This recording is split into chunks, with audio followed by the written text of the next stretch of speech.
इस वीडियो में हम लोग डी ब्लॉक तत्वों के सामान्य लक्षणों का अध्ययन करेंगे। तो पहला लक्षण है इलेक्ट्रॉनिक कॉन्फ़िगरेशन, इलेक्ट्रॉनिक विन्यास।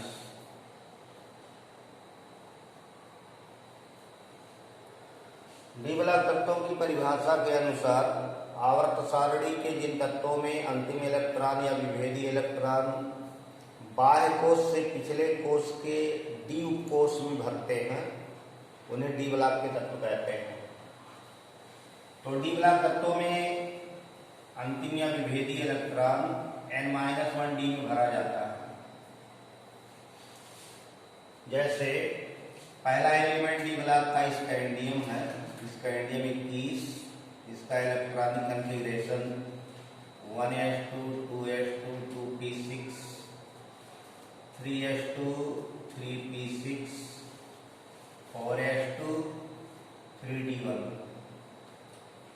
तो अंतिम इलेक्ट्रॉन 3d में प्रवेश कराया गया है तो डी ब्लॉक का एलिमेंट है।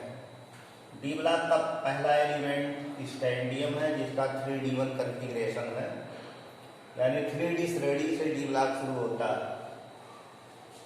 ऐसे titanium 22 1s2 2s2 2p6 3s2 3p6 3d2 4s2।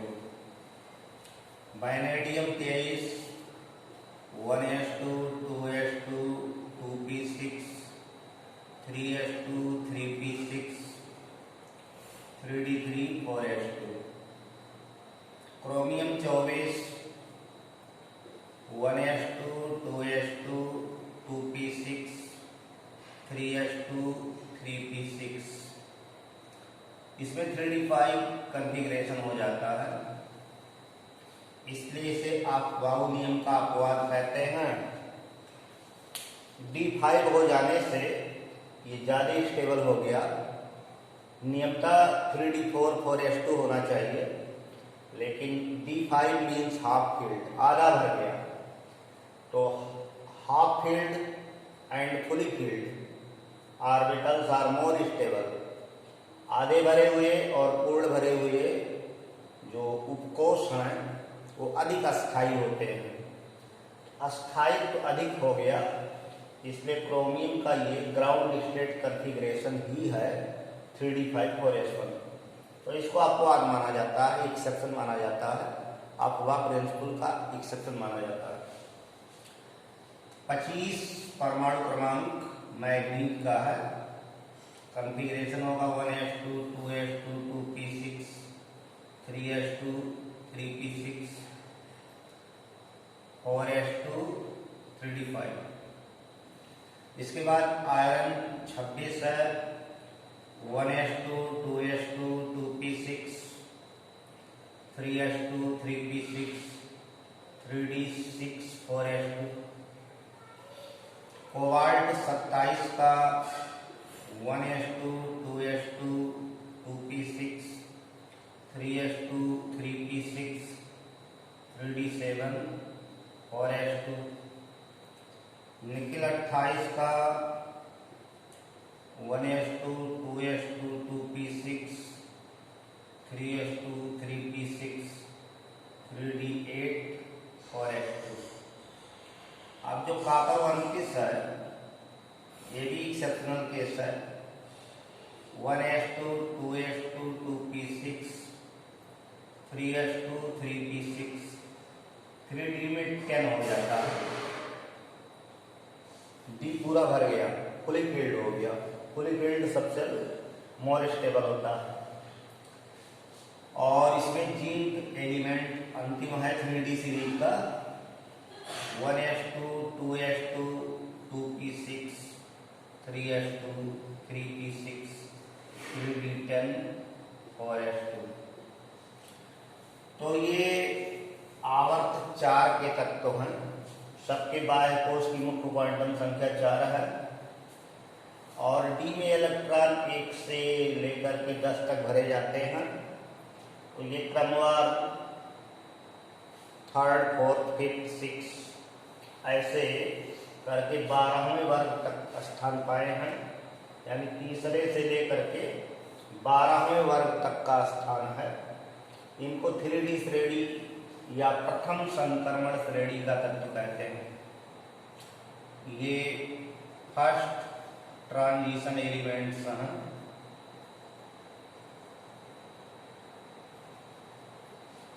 D block तत्वों में डी उपकोष अपूर्ण होता है और इलेक्ट्रॉनिक कन्फिगरेशन से स्पष्ट है कि डी भीतरी डी में इलेक्ट्रॉन भरे जाते हैं, तो बाह्य कोष का जो यश होगा उसमें एक या दो इलेक्ट्रॉन, एक वहां होगा जो एक्सेप्शन कहा लग जा रहा है, जैसे क्रोमियम, कॉपर या और अपवाद है। और भीतर व्यवस्था है n-1 जैसे 3s2, n-1p6 जैसे यहाँ 3p6 है, और n-1d में 1 से लेकर के 10 तक इलेक्ट्रॉन भरे जा रहे हैं। तो ये सामान्य इलेक्ट्रॉनिक विन्यास है। तो डी ब्लॉक तत्वों में अंतिम इलेक्ट्रॉन n-1d में भरा जाएगा, इसलिए इन्हें डी ब्लॉक का तत्व कहते हैं।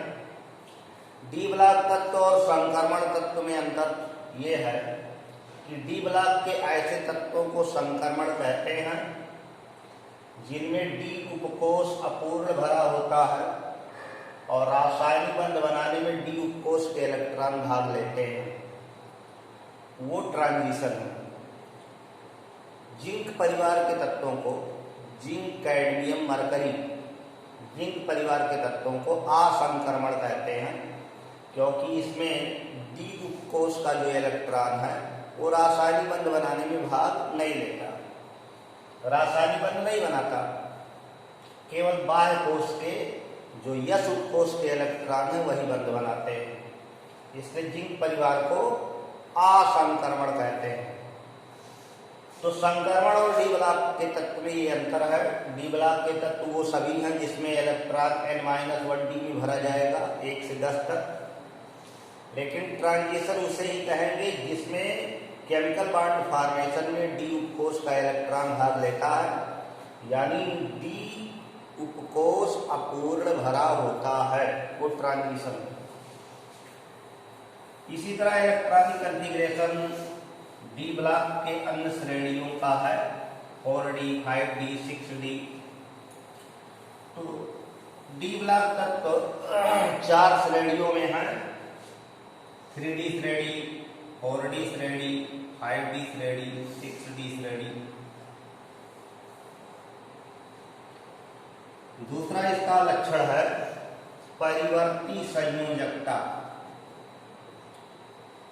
डी ब्लॉक का विशेष लक्षण है वेरिएबल वैलेंसी, परिवर्ती संयोजकता।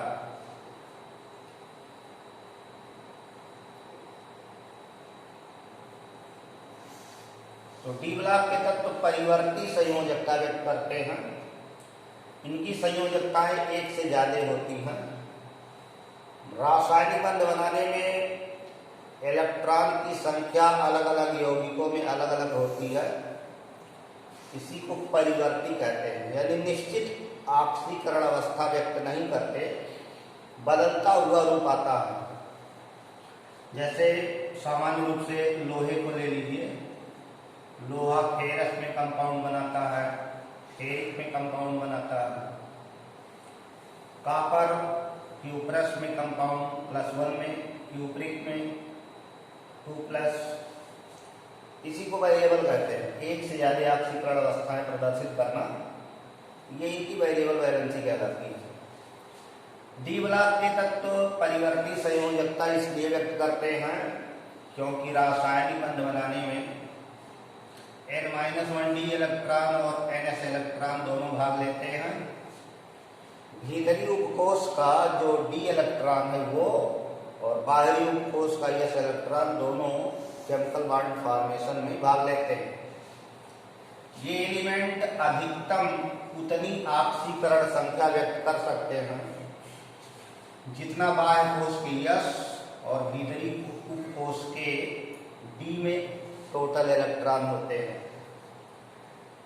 डी ब्लॉक तत्वों का जो प्रथम संक्रमण श्रेणी है उसमें मैग्नीज Mn उच्चतम ऑक्सीकरण संख्या व्यक्त करता है। Scandium, titanium, vanadium, chromium, manganese, iron, cobalt, nickel, copper, zinc.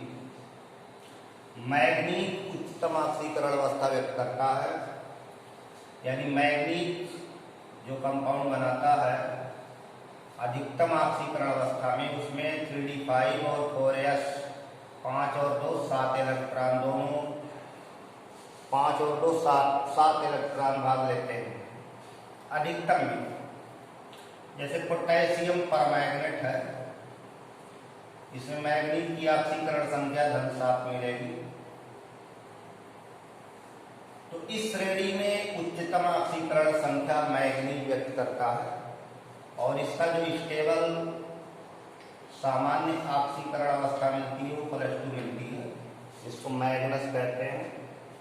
जैसे मैग्नस ऑक्साइड का फार्मूला MnO, मैग्नस क्लोराइड का फार्मूला MnCl2। तो ये स्टेबल ऑक्सीडेशन स्टेट है। तो स्कैंडियम से मैग्नीज तक ऑक्सीकरण संख्याएं उच्चतम होती जाती हैं और मैग्नीज के बाद आयरन से लेकर जिंक तक ऑक्सीकरण अवस्थाएं निम्नतम होती जाती हैं। स्कैंडियम +3 में कंपाउंड बनाता है 3d1 4s2 2 और 1 3 इलेक्ट्रॉन। तो इसकी ऑक्सीकरण अवस्था 3 मिलती है यौगिकों में।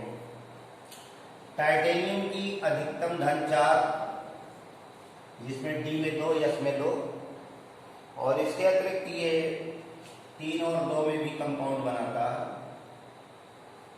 तो +4 +3 +2 ये 3 ऑक्सीकरण अवस्थाएं टाइटेनियम की मिलती हैं। ऐसे वैनेडियम की अधिकतम 5 3d3 4s2 D में 3 S में 2 3 तो 5 और 5 के अलावा वैनेडियम 4 3 और 2 में भी यौगिक बनाता है।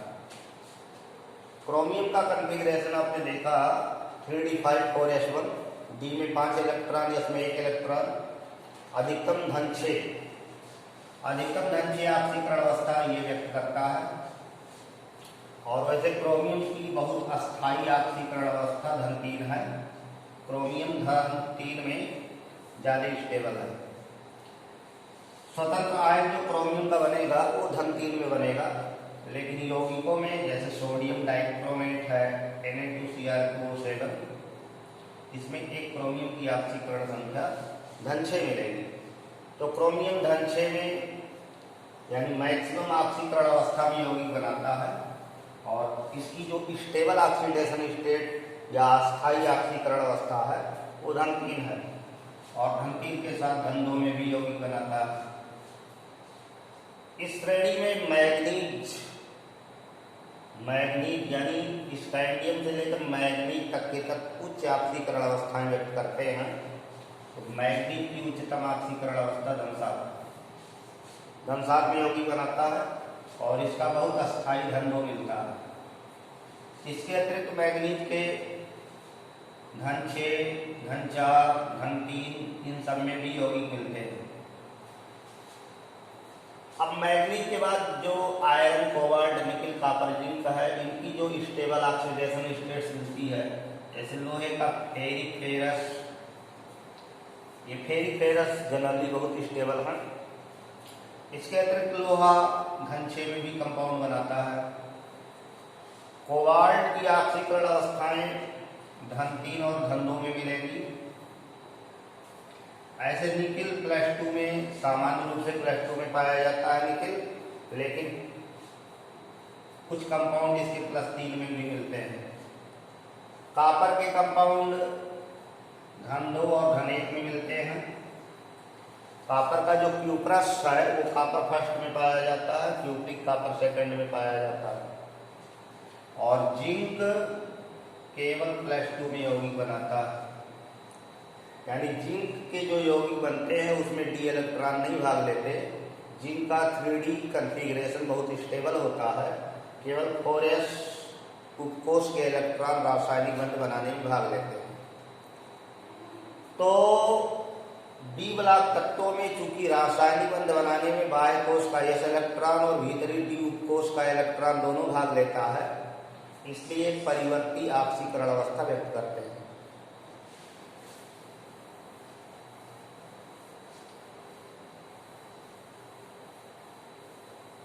डी ब्लॉक तत्वों में अगला कैरेक्टर है धात्विक प्रकृति, मेटेलिक नेचर।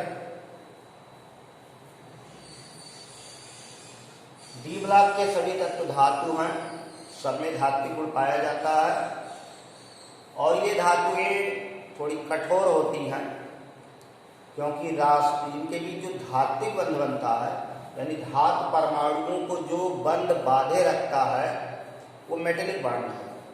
मेटेलिक बॉन्ड एक विशेष प्रकार का बंध जो धातु परमाणुओं के बीच बनता है और धातु परमाणु के संयोजी इलेक्ट्रॉन जालक में मुक्त होकर के धातु धनायनों को बांधे रखते हैं। यानी धात्विक जालक धनायनों से बना है और धनायन इलेक्ट्रॉन के समुद्र में डूबे रहते हैं। इलेक्ट्रॉन का समुद्र जितना प्रबल होता है, धातु धनायन उतनी मजबूती से बंधे रहते हैं। तो इनमें धात्विक बंध बनाने में बाह्य कोष का s इलेक्ट्रॉन और भीतरी d इलेक्ट्रॉन दोनों भाग लेते हैं, इसलिए बनने वाला धात्विक बंध मजबूत होता है। इनके बाह्य कोष में 1 या 2 इलेक्ट्रॉन होते हैं और उपकोष बाकी खाली होते हैं, इसलिए इसमें आसानी से इलेक्ट्रॉन इधर से उधर कक्षकों में जा सकता है। तो इसमें धात्विक गुण इसीलिए पाया जाता है। ये धातुएं कठोर होती हैं क्योंकि धात्विक बंध मजबूत होता है, लेकिन जिंक परिवार के तत्वों में चलिए तो उधर गलनांक उनका कम हो जाता है, क्योंकि धात्विक बंध कुछ कमजोर हो जाते हैं।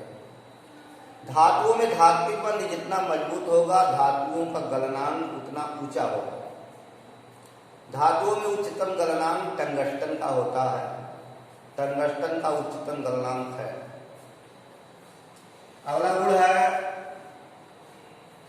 रंगीन आयन, रंगीन आयन और रंगीन यौगिक।